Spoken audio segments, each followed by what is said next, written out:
Hello and welcome to World Report. I'm Jash Hirani. Nobody knows when the war in West Asia will end, but its ripples are already being felt in India and across the world. On the internet, many have been debating whether Israeli Prime Minister Benjamin Netanyahu had informed Prime Minister Narendra Modi about a possible strike on Iran, especially since PM Modi had visited Israel just 48 hours before the war began.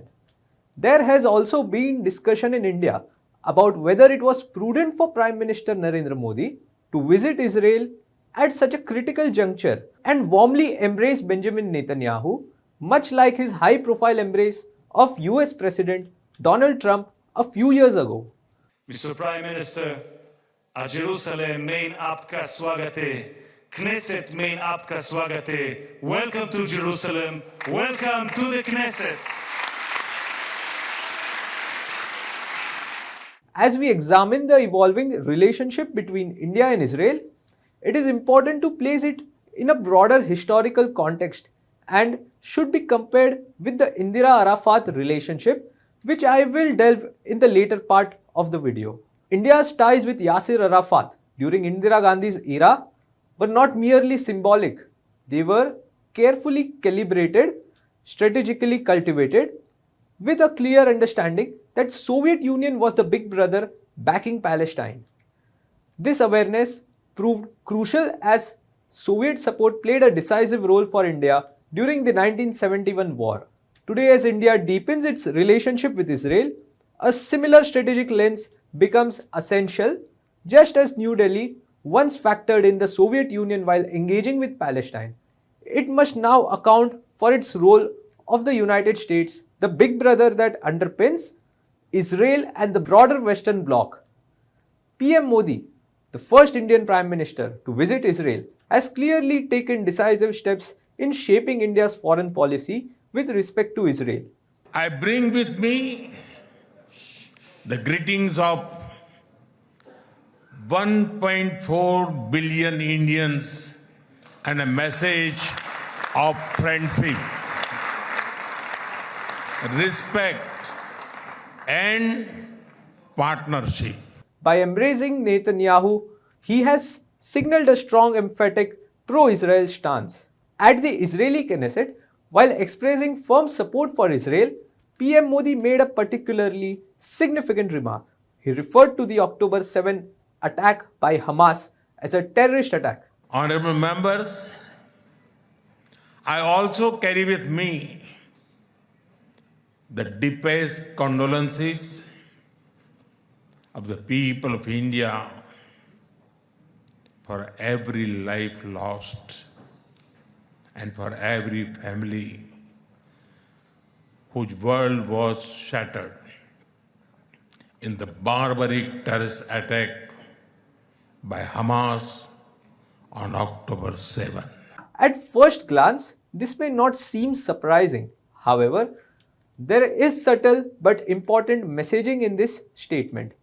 Hamas has carried out multiple attacks on Israel in the past, yet India has not officially designated Hamas as a terrorist organization. This raises an important question. Has PM Modi, through his remarks, indicated a shift from India's stated position, signaling a deeper alignment with Israel?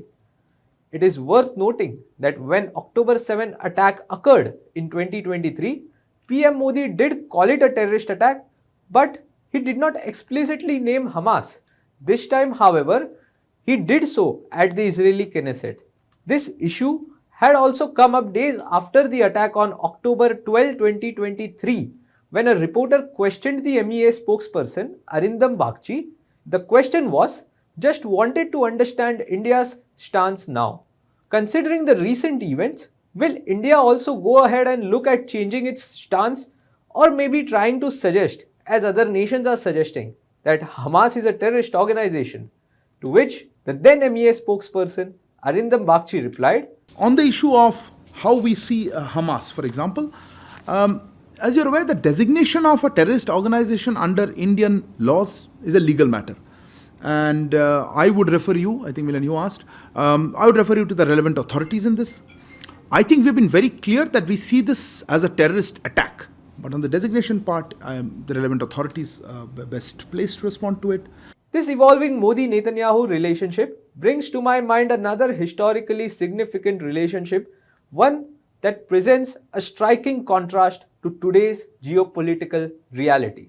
The bond between Yasir Arafat, chairman of the Palestinian Liberation Organization and later President of Palestine, and former Prime Minister Indira Gandhi.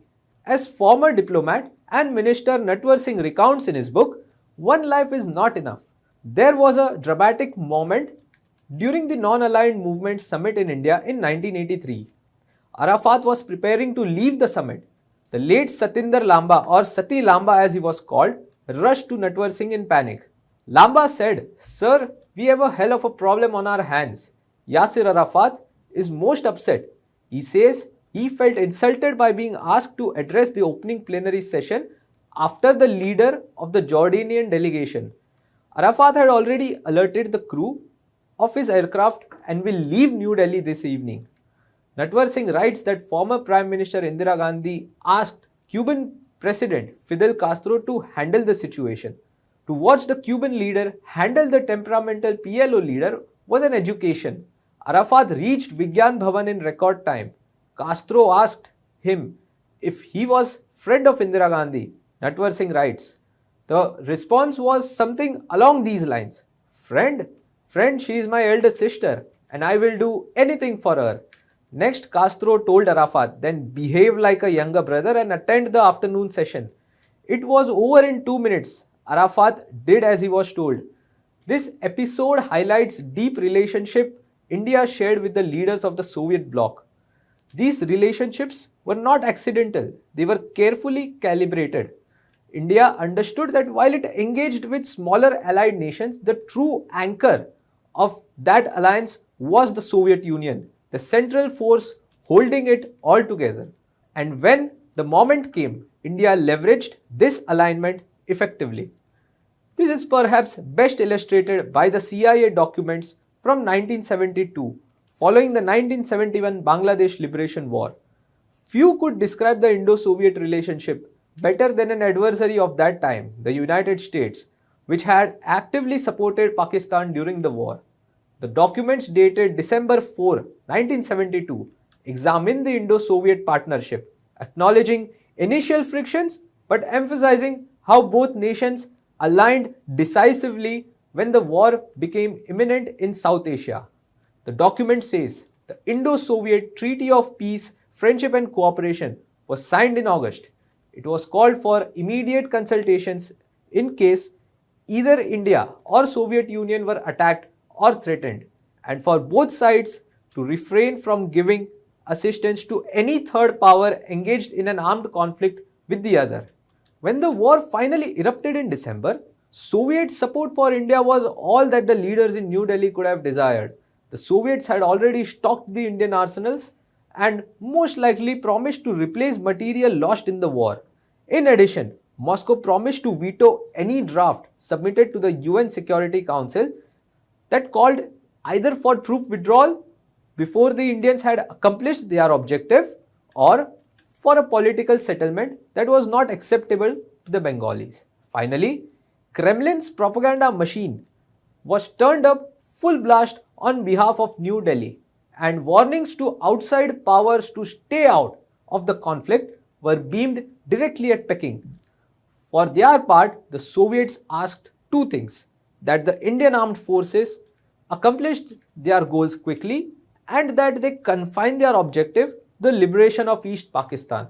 That is, they forego the destruction of West Pakistan.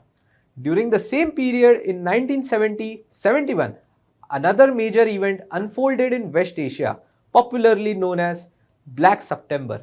Pakistan played a significant military role supporting King Hussein of Jordan against the Palestinian Liberation Organization. Zia-ul-Haq, then a brigadier and later Pakistan's president, was reportedly involved in commanding Pakistani personnel and training Jordanian forces. There are also accounts suggesting Pakistani units participating directly in the crackdown on Palestinian fighters, killing around 25,000 Palestinians an operation widely criticized for its brutality. Now, contrast that with India's position. While countries like Saudi Arabia, Libya, Iran under the Shah extended financial and military support to Pakistan, Palestine did not play any such role against India. Yes, there were rhetorical expressions of Muslim solidarity that were not favorable to India, but those largely remained at the level of statements, not action. In fact, the broader geopolitical context tells us a different story. At the time, Indira Gandhi's diplomacy was such that even Israel, despite its global alignments, had quietly extended military assistance to India during the war. So Israel went out of its way to support India in a moment of crisis. But today the situation has evolved. India is increasingly positioning itself closer to the entire Western bloc, and that is where the equations begin to change. So when India built relationships with nations like Cuba and Palestine, it understood that gravitational center of that alliance was the Soviet Union. And when the time came, India received the support it critically needed from the Soviets. Today, as India strengthens its ties with Israel, it is clearly pursuing an independent and strategic partnership. However, it must also recognize a crucial reality.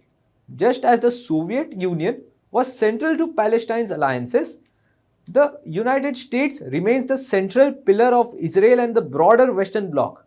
The Western bloc is surely quite miffed with Trump today, but that's not the case with Israel. And this raises a fundamental question.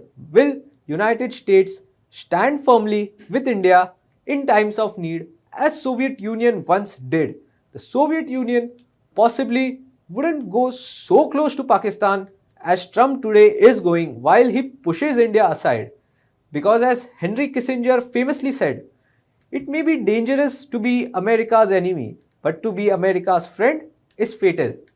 Israel's relationship with the United States is deeply entrenched, almost inseparable.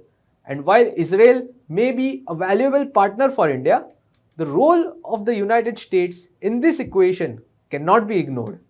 Till I see you again for World Report next Saturday at 8 p.m. Thanks for watching.